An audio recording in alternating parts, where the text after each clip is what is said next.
Ahora, desde el punto de vista espiritual, se va a hablar de estas tres funciones, que es el pensar, el sentir y el querer. Y cuando se dice desde el punto de vista espiritual, pues se refiere a la conciencia.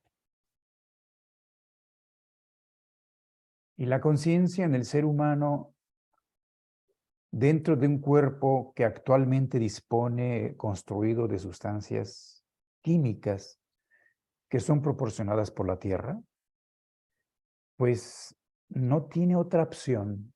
En el momento no tiene otra opción que permitir lapsos de inconsciencia. O sea, no podemos estar siempre conscientes. Solo durante el día, se puede decir, en estado de vigilia, pues estamos en un estado llamado despierto. Pero el día incluye la noche. Y en la noche, pues sucede aquello que la naturaleza dispuso por inteligencias superiores para que el cuerpo no se destruya por el hecho de estar despiertos. Porque el estar despierto consume la vitalidad.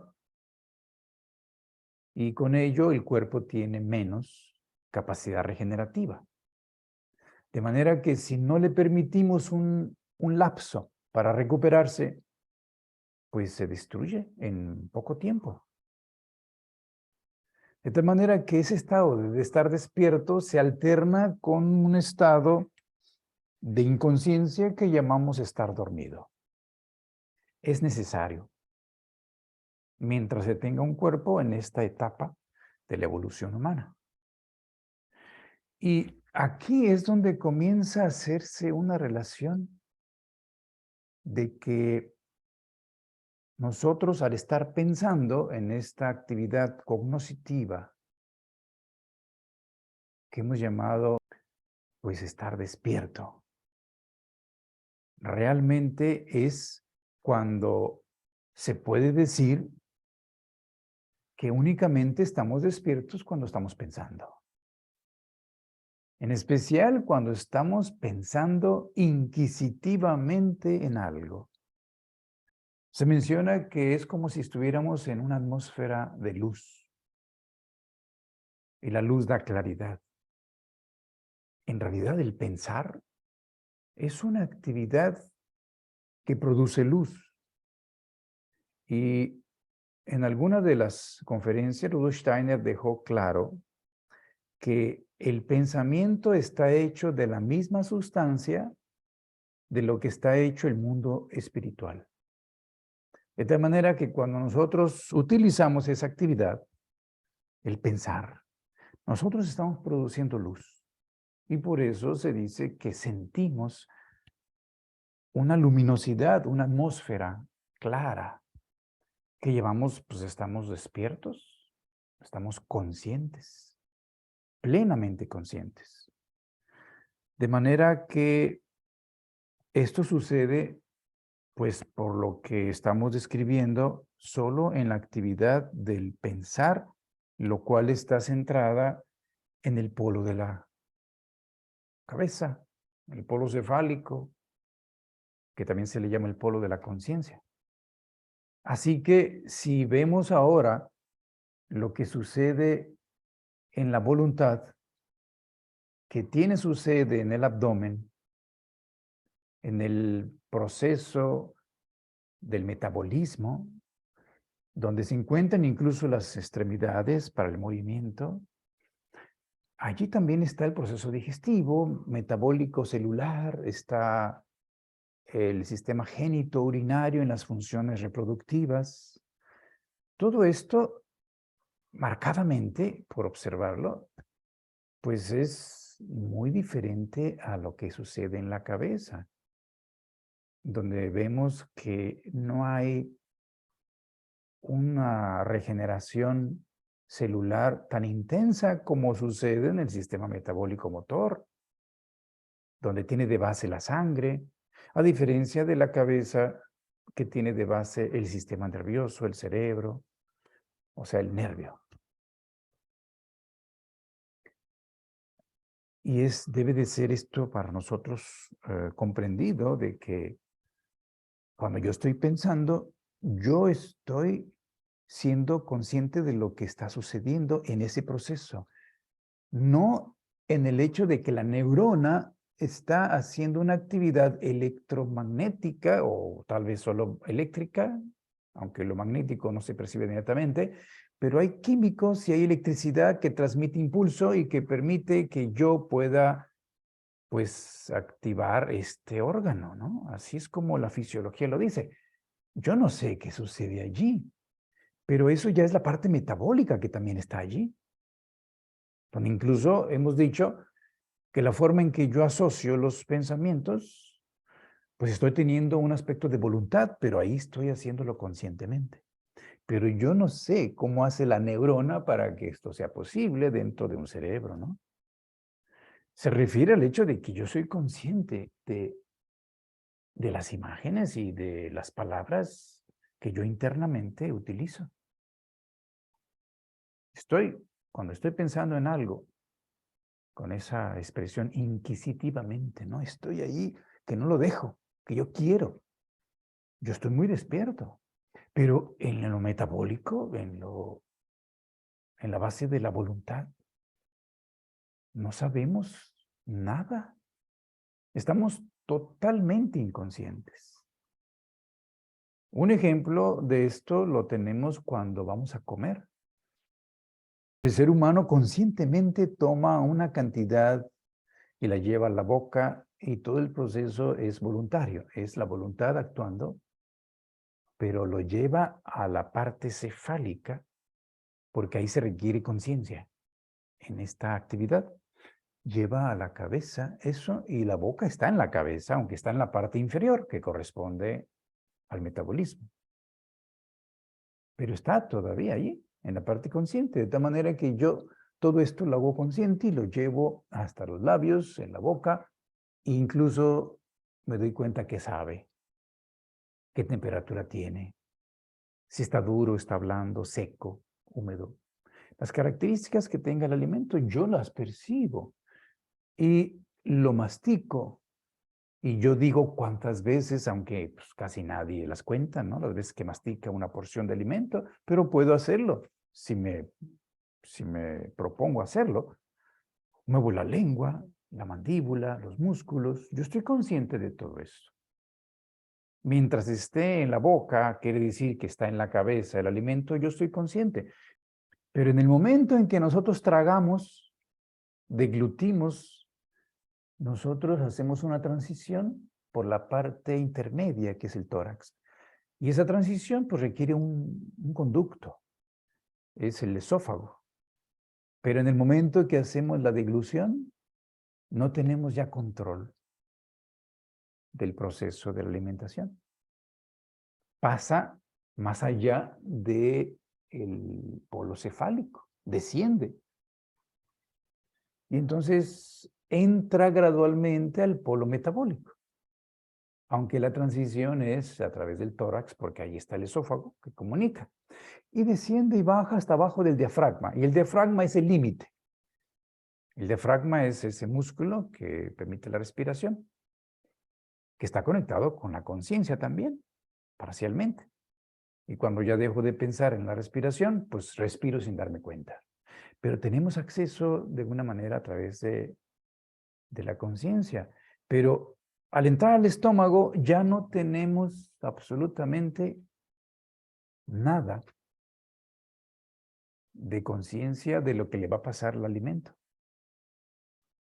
Y el estómago, el intestino y todo ese sistema llamado gastrointestinal, pues está regido por ese proceso involuntario de nuestro yo, porque es el yo quien está actuando, pero yo no soy consciente. No somos conscientes de eso, y entonces es una manera de entender que en la voluntad, que incluye el proceso digestivo, pues somos totalmente inconscientes. Cuando se va a asimilar, digerir, cuando se va a degradar el alimento, descomponer en sus unidades y se absorba, no sabemos nada Y está sucediendo todos los días y cada quien lo hace, pero no sabemos. Y luego entra al sistema del torrente sanguíneo. Y luego el hígado pues prueba qué tiene que desechar, qué tiene que mandar a tal lugar porque hace falta. Imagínense todo lo que tendríamos que hacer nosotros si el organismo no lo hiciera. Y en esta parte del organismo, pues gracias a esa inteligencia en donde se realiza todo inconscientemente, pues podemos nosotros estar libres. Digo libres porque si tuviéramos que hacer eso, pues no podríamos prácticamente vivir. Cada vez que comemos tendríamos que dedicarnos a decidir si le ponemos más bilis o menos bilis porque está muy grasosa la comida, o más enzimas que digieren proteínas porque pues había mucha carne, queso, huevos. Y imagínense, estar incluso dentro de las células disponiendo cuánta energía se quema por la glucosa para sacar ATP y yo decidir mover el brazo, la pierna, hablar, caminar. Pues no, es imposible. Nosotros no podemos hacer eso conscientemente. De manera que hablamos de un estado consciente cuando pensamos y un estado inconsciente cuando queremos y cuando actuamos. Entonces podemos decir que estamos despiertos cuando pensamos, especialmente cuando lo hacemos inquisitivamente, ese pensamiento discursivo que quiere descubrir algo. Ahí estamos plenamente despiertos y estamos plenamente dormidos e inconscientes cuando actuamos. Esto es una actividad exterior y en realidad es porque existe la voluntad que hace que yo haga, que yo entre en acción exteriormente, pero internamente, aunque yo no me mueva, está la voluntad actuando en el metabolismo. Esto es una realidad también, para que no pensemos que cuando se dice voluntad significa que se está actuando exteriormente e interactuando con los demás. No, no necesariamente. Esta actividad llamada volitiva incluye todo el metabolismo dentro del organismo, que pudiera no generar ningún movimiento de mis brazos, de mis manos, de mis piernas, o sea que requiera que yo tenga el control. De manera que entonces ya tenemos aquí, desde el punto de vista espiritual, dos estados de conciencia, el despierto y el dormido, el consciente y el inconsciente. Y por supuesto nos damos cuenta que existe un tercer estado. Ese tercer estado está como intermedio, porque nosotros cuando nos dormimos, no solo estamos inconscientes, como algunas personas tienen el privilegio de estar toda la noche inconscientes, plenamente inconscientes. Esto es una maravilla, porque el cuerpo descansa profundamente y se recupera muy bien. Pero la mayoría tenemos experiencias, y eso le llamamos sueños. Estamos experimentando imágenes, escenas. Puede ser que corramos, brinquemos, juguemos, comamos, vamos al cine, bailamos. Qué sé yo, cada quien tiene sus sueños. Y vive, pero no con el cuerpo, vive con el alma. Y a esta experiencia se le llama soñar. Tiene que ver con los sentimientos. Porque cuando nosotros pensamos y estamos plenamente despiertos, y así como cuando nosotros actuamos o dentro del metabolismo estamos totalmente inconscientes y dormidos, pues esta parte que está aquí en medio en el organismo, que es el sistema rítmico, donde hay un movimiento así, que se llama rítmico, el corazón y el pulmón, con una relación de 4:1. 4 veces palpita el corazón y hay una respiración completa. Esto permite el sentimiento, la vida emotiva o afectiva, psicológica del ser humano. Entonces, según esta investigación, se puede decir que en el momento en que nosotros estamos sintiendo, estamos experimentando la emoción, nosotros no estamos ni plenamente despiertos ni estamos plenamente dormidos. Estamos como soñando. Y pues sí, realmente si nos ponemos a revisar los momentos en que estamos muy emocionados, llenos de un afecto, ¿no? Un sentimiento, pues sí nos damos cuenta de que no tenemos pleno control de ello. No estamos plenamente despiertos. Sucede. Algo nos gusta o no nos gusta. O estamos contentos, o estamos tristes, o enojados, o decepcionados, o avergonzados, cualquier sentimiento. Esto sucede sin que yo pueda tener control de decir, pues lo voy a quitar, ¿no? No se puede, pues estoy sintiendo eso. Cuando estoy pensando algo, yo puedo decir, bueno, voy a pensar otra cosa. Ah, yo tengo control, estoy despierto. Y claro, requiere un esfuerzo porque a veces hay pensamientos que están impregnados de mucho sentimiento por algún suceso de la vida. Y entonces está allí, uno piensa y piensa en lo mismo.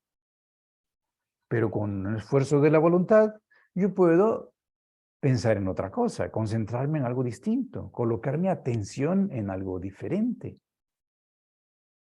Y todos tenemos esa capacidad más o menos, dependiendo del control que cada quien haya logrado ya. Pero en el sentimiento, ¿no? Allí no estamos tan despiertos, ahí estamos medio dormidos, pero en realidad, al decir medio dormidos, pues estamos soñando. Así que eso que sucede cuando estamos dormidos, que decimos estamos soñando, se relaciona con lo mismo que cuando estamos despiertos, pero sintiendo. O sea que cuando estamos dormidos, estamos en el alma totalmente entregados al sueño, a ese estado llamado sueño. Toda el alma está entregada a esa actividad en la que no somos plenamente conscientes. Cuando estamos despiertos, esa actividad de no estar plenamente conscientes solo sucede en el sentimiento. Igualmente, cuando estamos dormidos, sin soñar, pues estamos inconscientes. Eso sucede también cuando estamos despiertos, pero solamente en la voluntad. O sea que nosotros estamos despiertos en el estado de vigilia cuando pensamos. Estamos despiertos soñando cuando sentimos y estamos despiertos dormidos cuando estamos queriendo, cuando estamos actuando o en el proceso metabólico del organismo. Esto puede parecer contradictorio a simple vista, pero es un hecho. Y esto es lo que debemos comprender. Tenemos tres estados de conciencia en el espíritu. Despierto, soñando y dormido. Esto es en el punto de vista espiritual, que tiene que ver con el yo. El yo es el que está experimentando esto. Cuando hablamos del sentimiento basado en un sistema que es rítmico, pues podemos contrastarlo con el sistema metabólico centrado en el abdomen y las extremidades. Específicamente en el abdomen es más claro para nosotros, donde vemos que continuamente se están produciendo células, hay reproducción constante y se están muriendo células, millones en el intestino. Lo interesante es que hay un movimiento continuo con una cualidad caótica. Veamos la cabeza. En la cabeza no hay movimiento. Y la posición y la estructura es simétrica. En el abdomen, esa cualidad caótica y ese movimiento continuo es parte de lo que llamamos vida, que es la base de la voluntad, de la actividad, del metabolismo. Y en la cabeza, pues, está más la frialdad, a diferencia del abdomen que hay más calor, base de la voluntad. En la cabeza, la frialdad es una cualidad que permite, además de la estructura simétrica diferenciada, Y el no movimiento, pues el ser conscientes, el poder pensar y el conocer. Allí está en la cabeza evidente para todos esa cualidad de frialdad. Y decimos incluso, las cosas hay que pensarlas fríamente para que sean objetivas. Si se mete calor, pues entra el sentimiento. Está enojado, tiene incluso la ira. Entonces pierde la cabeza la persona. De manera que entonces sí nos damos cuenta que en la voluntad estamos plenamente dormidos, inconscientes, y debe ser así. Si alguien, por algún trastorno, alguna situación especial, tuviera que hacerse consciente de lo que sucede dentro de su proceso digestivo, esto podría provocar acá imágenes, sonidos que pueden llamarse como visiones y pueden interpretarse como alucinaciones. Lo hacen salir de la realidad física a la persona y puede considerarse un estado patológico. No podemos, no debemos tener conciencia de lo que sucede en este momento de la etapa de la humanidad. No podemos ser conscientes de esa actividad volitiva. Rudolf Steiner añade que si nosotros hiciéramos consciente el proceso de la respiración, nosotros sentiríamos una especie de sofocamiento, una especie de asfixia, que en su extremo es como lo que se vive en la pesadilla. Porque hemos dicho que en el sentimiento, que tiene su base en el tórax, pues uno está soñando, ¿no? Pero la pesadilla, pues es estar soñando algo, pues demasiado desagradable, que nos asusta incluso y nos puede hacer despertar. Ahí hay un trastorno. Incluso hace una relación Steiner con el aire exterior. El alma no tiene una relación adecuada con el aire exterior y siente que se asfixia. Es un sentimiento que así se describe, ¿no? Entonces decimos es una pesadilla, porque nosotros no podemos llevar hasta la conciencia lo que sucede en ese proceso, en el proceso del sentir. En el proceso de la voluntad, nosotros tampoco podemos llevar hasta la conciencia lo que está sucediendo completamente en cada célula, porque si fuéramos conscientes de lo que hacemos para sacar la cantidad de energía para avanzar la pierna y poder caminar y mover los brazos y hacer todo esto con la voluntad, sentiríamos un dolor intenso. Esto podría sonar muy loco, ¿no? En realidad no podemos corroborarlo, porque se requeriría estar en un estado que no puede tener la humanidad en este momento con este cuerpo en este planeta. En el estado actual de la humanidad no podemos ser conscientes de lo que sucede en el acto volitivo. Por supuesto que en el acto volitivo que yo dije acá donde estoy despierto, sí me puedo dar cuenta de que estoy pensando ciertas cosas y de que yo puedo decir, ya no quiero pensar en eso y voy a pensar en otra, o bien cómo acomodo los pensamientos, cómo asocio las ideas, cómo llego a cierta conclusión y emito un juicio. Ahí estoy haciéndome consciente. En el proceso del pensar, estoy involucrando la voluntad. O bien yo puedo ver que estoy caminando. Me doy cuenta que estoy caminando. Me doy cuenta que estoy moviendo los brazos. Yo me estoy dando cuenta del acto de la voluntad que estoy realizando. Nada más lo estoy registrando aquí, en la cabeza. Al registrarlo no significa que estoy siendo consciente de la voluntad. Ahí la diferencia. Porque el yo realmente, cuando en la mañana vuelve a entrar en el cuerpo, no entra totalmente en todos los procesos físicos del cuerpo. Solamente entra en las imágenes que el cuerpo produce de lo que percibe del mundo físico. Y sí, si nosotros decimos, bueno, estoy aquí en el mundo, pues sí, lo veo, lo escucho. Pero todo eso que yo veo, escucho y percibo está generando dentro de mí una impresión. Se llama las impresiones sensoriales. Entonces, el yo se mete en las impresiones, solamente.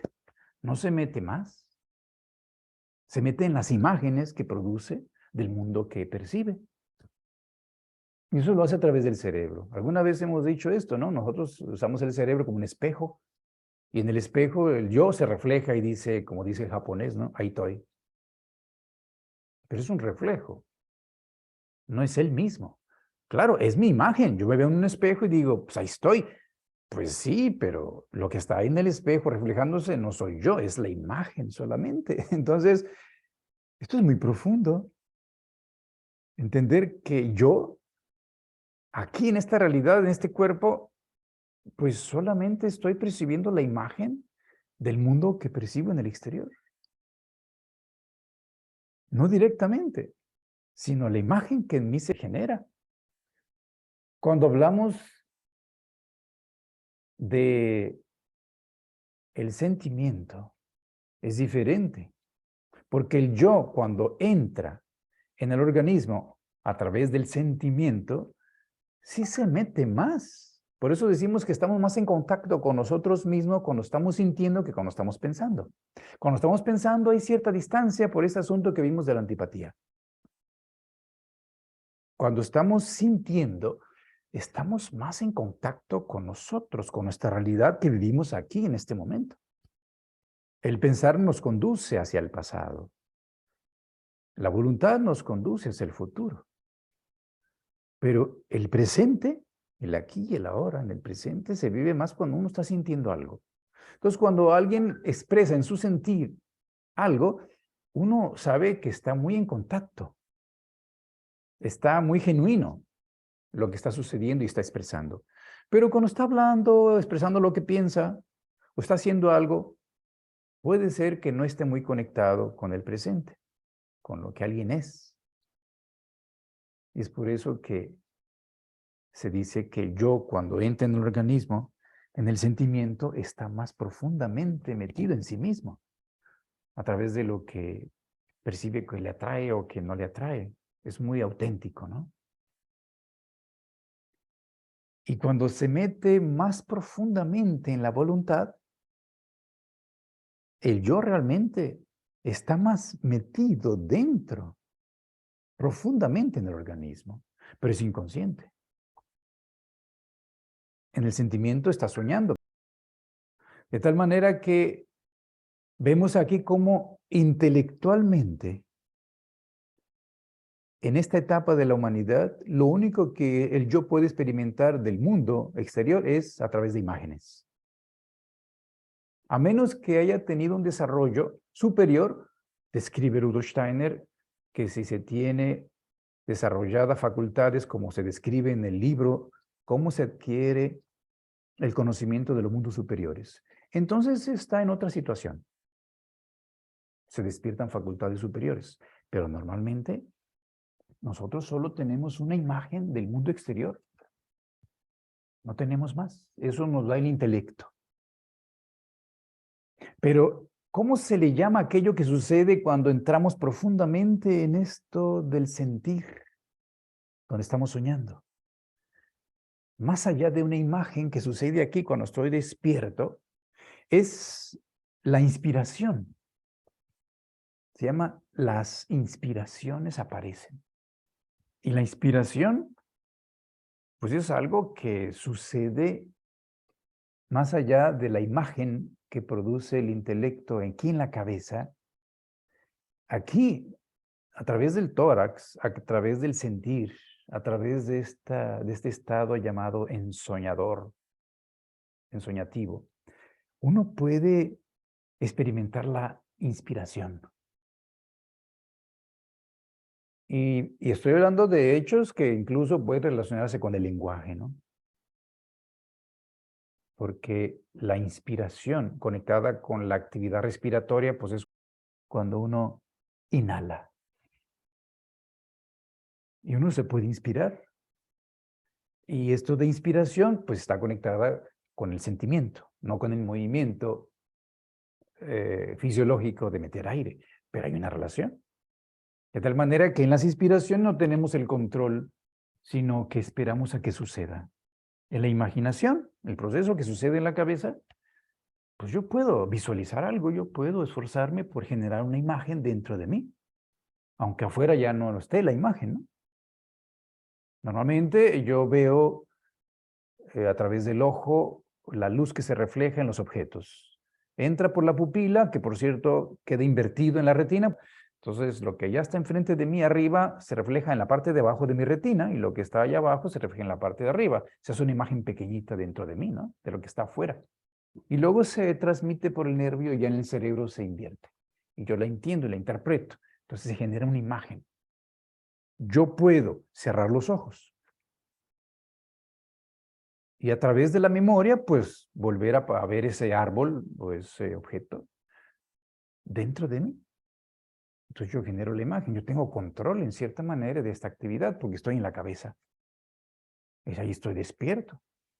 Y puedo empezar a imaginar muchas cosas.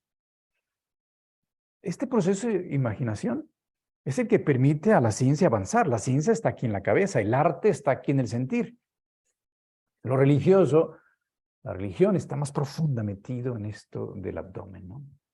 A través de la verdad, la belleza y la bondad, que ya hemos visto como realidades del universo y del cosmos. Así que si yo me esfuerzo, yo tengo el control de generar imágenes, las que yo quiera. Es más, no tengo límites allí. Pero si yo quiero inspirarme, pues no puedo decir, a ver, ya ahorita me inspiro, ¿no? Y esto lo puede decir un poeta, lo puede decir un músico, lo puede decir alguien que está trabajando en el arte. Tiene que esperar a que suceda. Claro, produce exteriormente las mejores condiciones, ¿no? Puede irse delante de un atardecer, mirar un cielo estrellado en la noche, observar una cascada, ir a la naturaleza, meterse allí, en aquello donde hay belleza, armonía y que despierte un sentimiento inspirado. O sea, la inspiración. Pero se espera a que suceda. No puede generarlo, no tiene el control voluntario de ello. Por eso se dice que estamos en un estado intermedio, ¿no? En ese estado de sueño. No estamos plenamente dormidos ni plenamente despiertos. Entonces el poeta y el artista, el músico, el pintor, se inspiran. O la persona que activa el corazón. Normalmente está activo en la cabeza, ¿no? El cerebro. Casi la mayor parte del día. En los niños, pues no.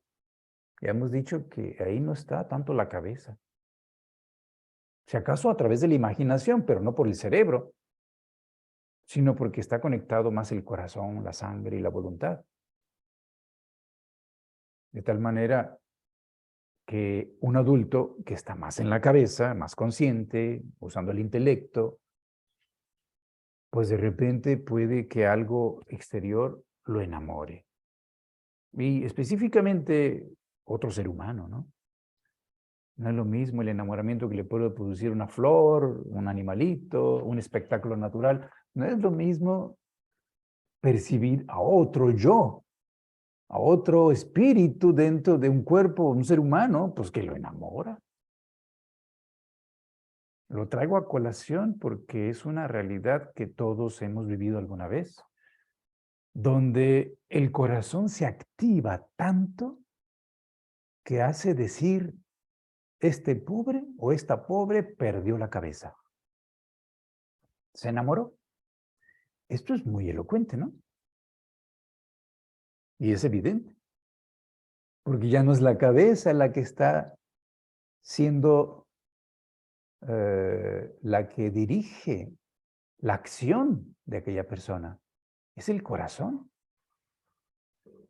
Y eso es cierto, perdió la cabeza. Entonces, los demás pueden decir, bueno, ¿qué le vio a este? Por decirlo así, ¿no? ¿Qué le vio ella a él? Mira, perdió la cabeza. No se da cuenta, mira estas cosas que tiene, estos defectos, estos detallitos que todo el mundo ve porque lo ve con la cabeza. Pero ella ya no usa la cabeza para verlo, ella usa el corazón y el corazón pues ciega. Pues sí, porque deja de ver con la cabeza, ¿no? Pero ve con el corazón y eso quiere decir que ve con el espíritu. Entonces puede ver lo más noble y lo más elevado de la naturaleza del otro o de la otra. Pero pues no percibe los defectos. Esto es en la forma, en el exterior, lo que tiene, no lo que es. El corazón ve lo que es el otro. La cabeza ve lo que tiene el otro. Y pues siempre lo que tenemos a veces pues necesita perfeccionarse, mejorarse. Y pues por eso los demás no ven lo que ve quien está enamorada o enamorado. Esto lo menciono porque eso es lo que hace que se inspire una persona que jamás ha tenido la experiencia en la conciencia, porque llega hasta la conciencia el hecho de que está inspirándose y se da cuenta que está sucediendo algo que no había sucedido. Entonces empieza a hablar bonito. Nunca había hablado tan bonito. Siempre se expresaba muy groseramente, muy burdamente. Pero ahora empieza a hablar hasta bonito. ¿Por qué? Pues porque está enamorado.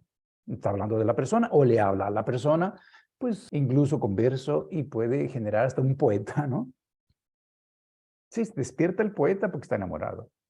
El pintor, el músico le pasa lo mismo. Entonces se está activando algo donde ya la cabeza no es predominante. Y está sucediendo en esta área del sentimiento, del pecho, del corazón, donde hasta la respiración, ¿no? Ve el suspiro que dio, pues sí, está enamorado. Suspira por ella, suspira por él. Sí, pues está activándose esa área. Entonces, la inspiración sucede cuando algo penetra profundamente en nuestra alma, nos conmueve internamente.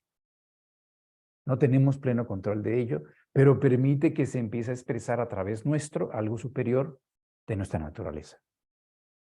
Entonces aparece el arte a través nuestro. Y esto sucede en esta etapa intermedia o este estado intermedio de la conciencia que está aquí. Cuando el yo entra hasta las partes más profundas de la voluntad, incluye el metabolismo y las extremidades, entonces aparece una realidad diferente y más profunda. Más allá de la imagen y la inspiración, pues la intuición. Las llamadas intuiciones inconscientes. Porque la persona que está activando eso no se da cuenta de cómo, de ya en la inspiración, simplemente esperó a que sucediera o sucede sin darse cuenta.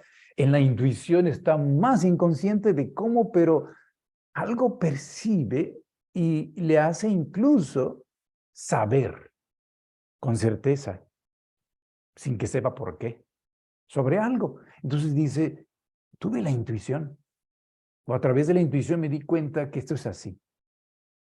O ya estaba haciendo yo algo y en esta situación no sabía cómo reaccionar en una emergencia, entonces a través de la intuición me salvé porque hice esto. No supe cómo ni por qué, pero sentí que por ahí era.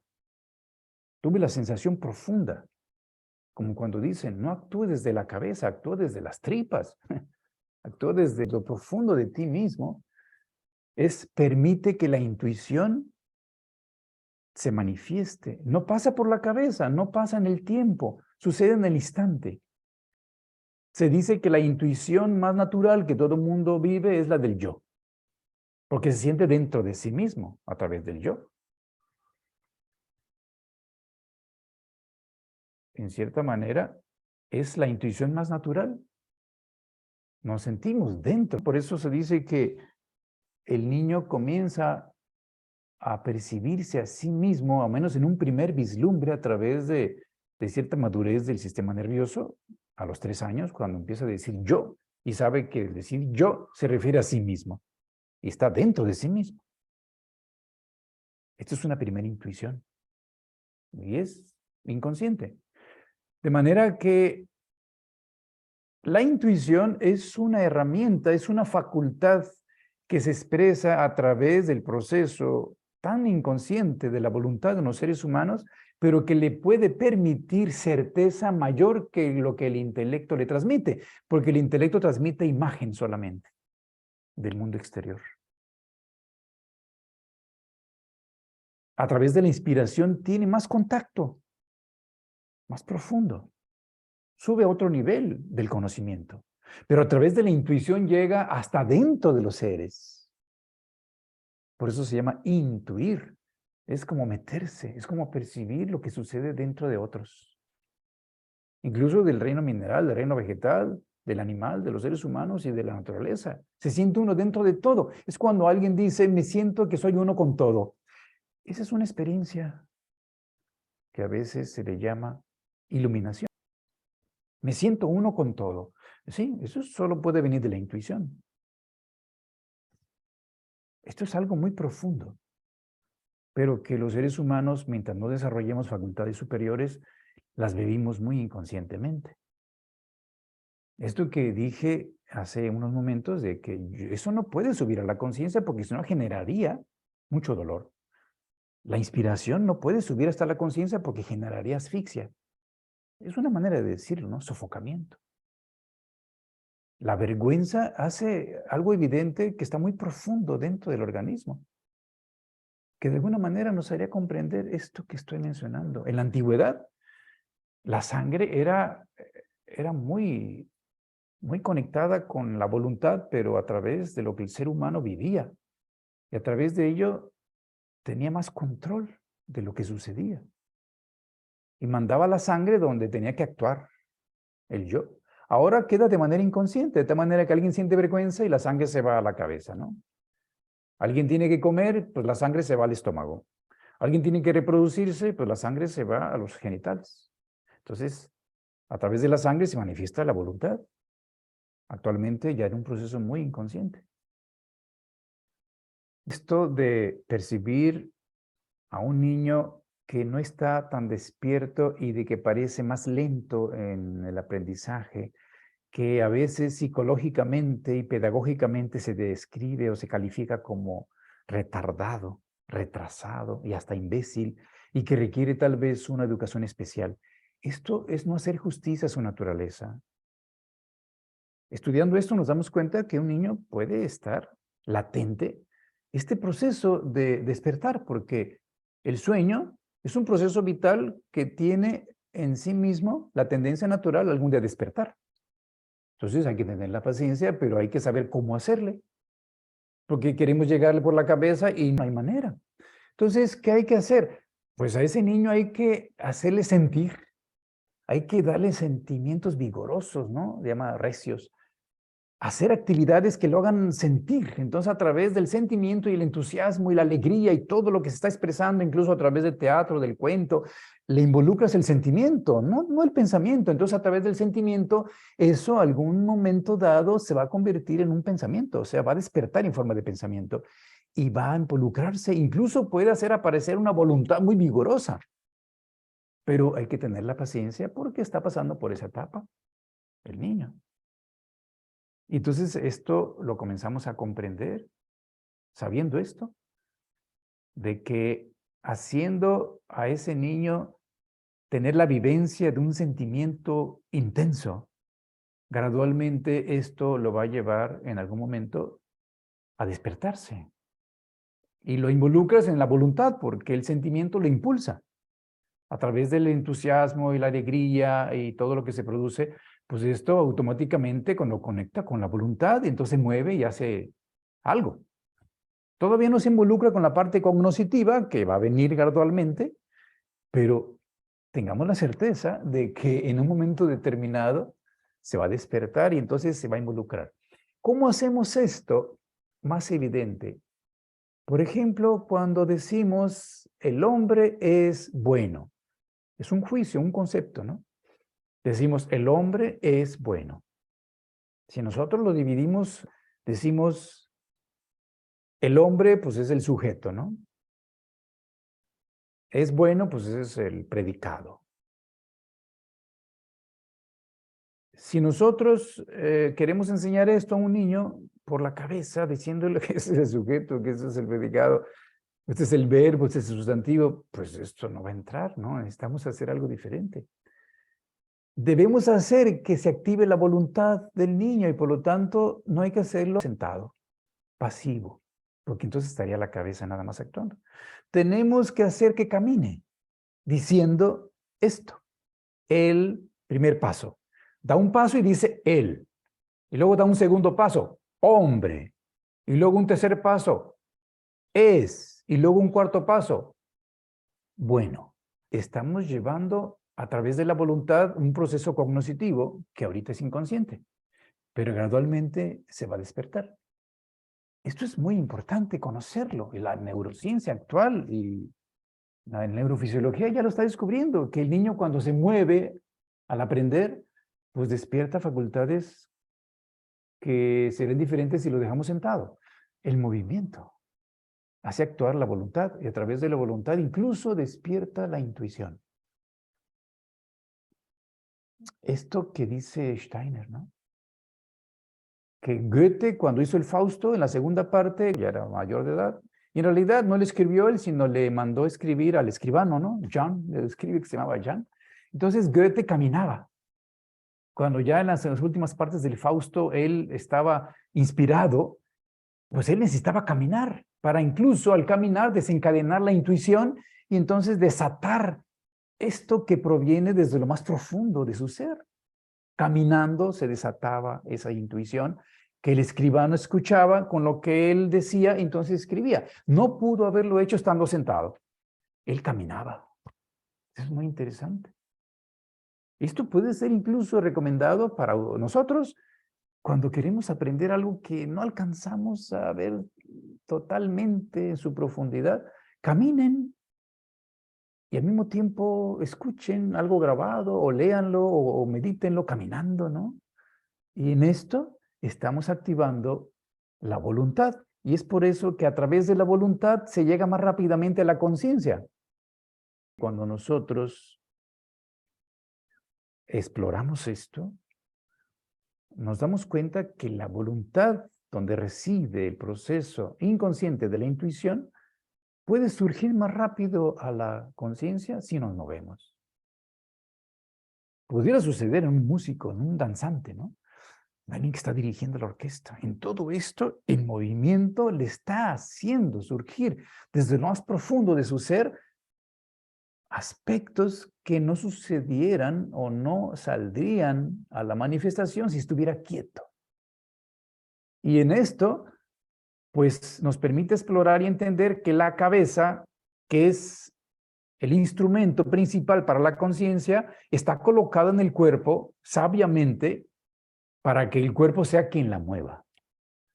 O sea, nosotros podemos movernos en el mundo porque tenemos un cuerpo que tiene piernas, pero la cabeza está muy quieta. La cabeza está colocada como en un carruaje encima de los hombros y se deja transportar, ¿no? Imagínense que la cabeza tuviera que moverse en el mundo, estaríamos dormidos siempre. O sea, no podríamos estar despiertos. La cabeza necesita la quietud y dejar que el cuerpo la mueva para poder ser consciente y pensar. Esto es un fenómeno muy interesante que nos hace ver la sabiduría de por qué está hecho el cuerpo como está hecho. El yo necesita la quietud para despertar. Necesita el silencio, porque en el ruido, en el movimiento se duerme. Entra en la inconsciencia. Ver estas relaciones de cómo la cabeza, el abdomen y el tórax, como centros de expresión del pensar, el sentir y el querer, expresan una gran sabiduría a través de leyes gobernadas por entidades superiores.